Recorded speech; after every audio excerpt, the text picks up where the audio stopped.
Ayan, tara at mamitas po tayo dito ng malunggay sa likod bahay para sa tinolang manok. Ayan.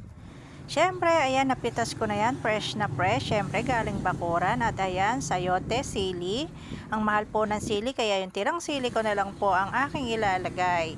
Ayan, masarap ito dahil fresh itong mga gulay natin dahil yung malunggay ay bagong pitas.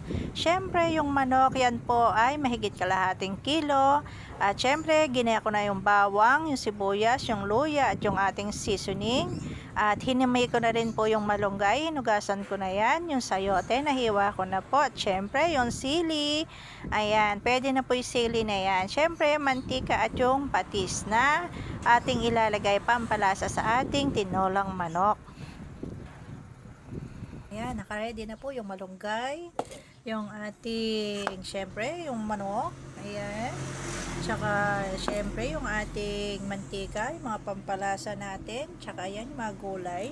At tsaka, syempre, itong mga bawang, luya, at sibuyas, at yung ating seasoning. Tara, at magsimula na po tayo.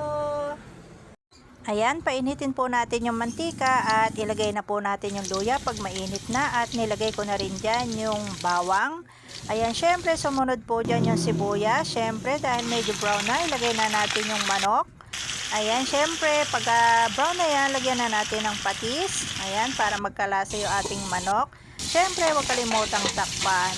At syempre, ayan po, ganyan lang po. At pag medyo brown na yan, ay buhusan na po natin yan ng tubig pang sabaw. Ayan. Syempre, yung tama lang po, yung tansyado nyo lang yung dami ng tubig at saka yung mga ilalagay nyo, mga panangkap. Hintayin lamang po natin yung kumulo, mga lalabs. Ayan. Syempre, huwag kalimutan takpan ulit para mas mabilis lumambot yung ating manok at kumulo. Dahil kumukulo na, ayan, nilagay ko na po dyan yung sayote at saka yung sili para po medyo lumambot na yung ating mga gulay. Ayan. Siyempre, yan po ay pakuluan lang natin pag medyo malambot na po yung mga gulay kasi yung manok natin ay bantres, kaya mabilis lang lumambot. Pag po yan medyo lumambot na yung ating mga gulay, siyempre isusunod na rin po natin dyan yung malunggay natin mamaya. Ayan. Siyempre, hayaan lang natin kumulo ng kumulo yan, mga lalabs. Dahil kumukulo na po yan at malapit ng maluto, nilagyan ko na rin po siya ng seasoning. Ayan.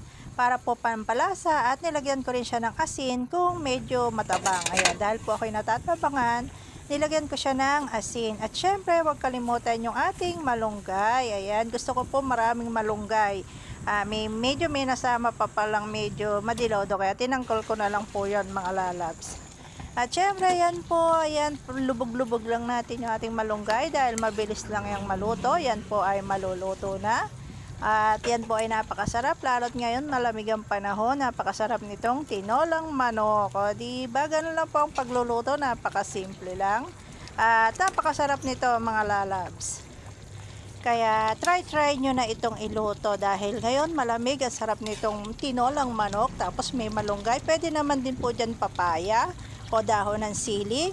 Nasa sa inyo po yan kung ano yung gusto nyong ilagay ng mga gulay dyan, mga lalabs. Pero bagay po dyan kasi itong malunggay. Malunggay ang gusto ko dahil napaka-healthy ng malunggay. At syempre sayote dahil wala naman akong papaya, pwede po yung sayote. O diba, pak napakasarap nito. O tingnan nyo naman, mga lalabs. O diba?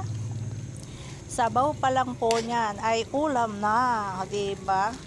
Sa mga mahilig dyan sa may mga sabaw-sabaw, napakasarap nito. Kaya po, try nyo nang iluto yung tinolang manok. Ayan po ay mahigit kalahating kilo. Siyempre, nasa tansya nyo po yan kung gaano karami ang lalagay nyong gulay, sabaw, at yung pampalasa po ninyo. Kung gaano ang tamang lasa niyan ninyo. Kung gusto nyo medyo may alat, ako po ay tamang lasa lang. Ayoko rin ng maalat at ayoko rin ng matabang. O diba, pak na pak, yan po ay luto na, mga lalabs ko. O diba, ready na pong kumain. Kain na na. Ayan po, nakaluto na po ako ng tinolang manok.